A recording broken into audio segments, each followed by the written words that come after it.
el hombre que construyó un imperio con sangre y acero, un rey visionario que no conoció la derrota en el campo de batalla, pero que vivió en una época de traiciones, guerras y ambiciones desmedidas. Esta es la historia de Carlomagno, el gobernante que marcó el destino de Europa y cuya tumba sigue envuelta en el misterio. Carlomagno nació en el año 742, en una Europa fragmentada y sumida en el caos. No existía una Francia unificada ni un sacro imperio, solo reinos divididos, tribus en constante conflicto y un sinfín de luchas por el poder. Su padre, Pipino el Breve, gobernaba a los francos con mano firme y cuando murió en el año 768, el trono quedó en manos de sus dos hijos, Carlomagno y Carlomán. Los hermanos no se llevaban bien, cada uno tenía su propio territorio, pero su relación estaba llena de tensiones y rivalidades. La guerra entre ellos parecía inevitable, hasta que, de manera inesperada,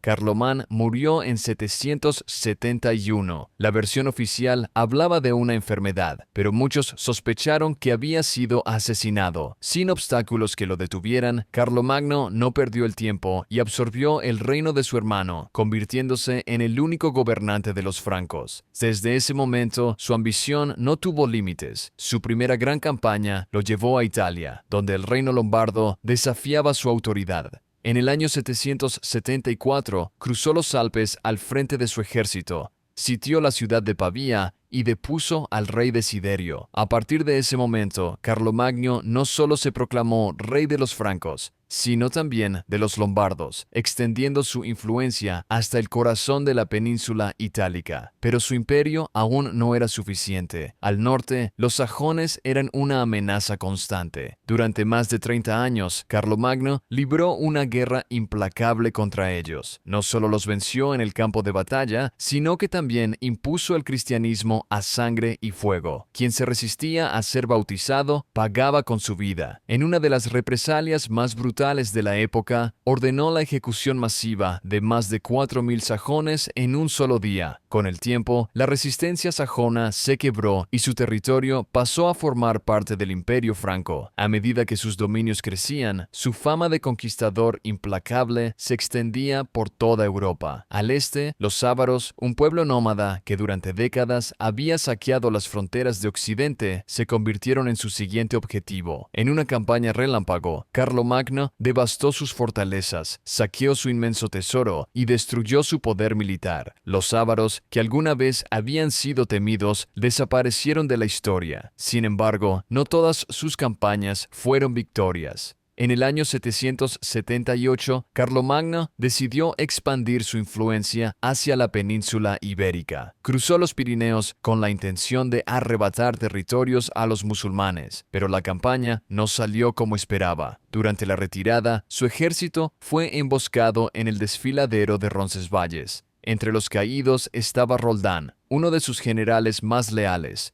cuya muerte se convertiría en leyenda. Carlomagno no solo era un guerrero, también era un hombre que entendía el poder de la política y la religión. En el año 800, cuando ya era el gobernante más poderoso de Europa, el Papa León III lo coronó en Roma como emperador de los romanos. Con ese gesto, Carlomagno no solo revivió la idea del Imperio Romano en Occidente, sino que también se convirtió en el protector de la Iglesia y en la figura más influyente del continente. A pesar de haber alcanzado la cima del poder, Carlomagno sabía que ningún imperio es eterno. Su reinado, construido con conquistas y sangre, dependía de una estructura frágil. Gobernar un territorio tan vasto significaba mantener el control sobre nobles e ambiciosos, fronteras inestables y un legado que podría desmoronarse en cualquier momento. Pero su mayor preocupación no estaba en sus enemigos externos, sino en su propia familia. Carlomagno tuvo numerosos hijos, pero para él, solo uno podía heredar el imperio. Su favorito era Carlomán, a quien rebautizó como Pipino. Sin embargo, su otro hijo, Luis, conocido como Luis el Piadoso, también tenía aspiraciones al trono. Para evitar una guerra entre hermanos, Carlomagno dividió sus dominios, otorgando a cada hijo una parte del reino. Pero la muerte no respetó sus planes. Pipino falleció inesperadamente, y el otro hijo, que podría haber sido un sucesor fuerte, Carlos el Joven, también murió antes que su padre. Solo quedaba Luis, el menos belicoso de todos, quien, para desgracia de Carlomagno, carecía del carácter necesario para sostener el imperio que él había construido. Mientras intentaba asegurar la continuidad de su legado, la edad comenzó a cobrarle factura. El guerrero indomable que había cabalgado por toda Europa comenzó a debilitarse. En sus últimos años, la enfermedad lo aquejaba constantemente y sus movimientos eran cada vez más lentos. Aún así, nunca dejó de gobernar. Administraba su imperio con mano firme. Escribía cartas a sus gobernadores y supervisaba reformas que cambiarían Europa para siempre. Porque Carlomagno no solo fue un conquistador, su legado también se extendió a la educación y la cultura. Fundó escuelas en los monasterios y promovió el Renacimiento carolingio, un movimiento que rescató el conocimiento de la antigüedad y sentó las bases para el desarrollo intelectual de la Europa medieval. Gracias a su impulso, se preservaron textos clásicos y se unificó la escritura, lo que permitió que el latín se convirtiera en el idioma de la Iglesia y la diplomacia durante siglos. Pero ni su visión ni su poder podían detener el tiempo. En el invierno del año 814, Carlomagno enfermó gravemente. Su cuerpo, agotado por décadas de batallas y desgaste, no pudo resistir. Murió el 28 de enero en su palacio de Aquisgrán. Su corte se sumió en el luto y su imperio tembló ante la incertidumbre de lo que vendría después. Su cuerpo fue enterrado en la catedral de Aquisgrán, pero su tumba se convirtió en un enigma. A diferencia de otros reyes, Carlomagno no fue colocado en un ataúd común, sino que, según algunas crónicas, fue sepultado sentado en un trono, vestido con su armadura y sosteniendo una espada y un libro sagrado, como si aún gobernara en la muerte. Siglos después, su tumba fue abierta y lo encontraron tal como la leyenda describía. Con su muerte, el imperio que había construido comenzó a desmoronarse. Luis el Piadoso, su único heredero, no tuvo la fuerza para sostenerlo. Años después, los nietos de Carlomagno dividieron el imperio en 3 partes, dando origen a los territorios que eventualmente se convertirían en Francia, Alemania e Italia. Pero, aunque su imperio se fragmentó, su legado permaneció. Carlomagno es recordado como el padre de Europa, el hombre que forjó un reino con acero y fe, cuya influencia moldeó la historia durante siglos. Su vida fue una mezcla de gloria y brutalidad, de conquistas y traiciones, de visión y ambición. Aún hoy su nombre sigue resonando, porque Carlomagno no fue solo un rey, fue el arquitecto de una era.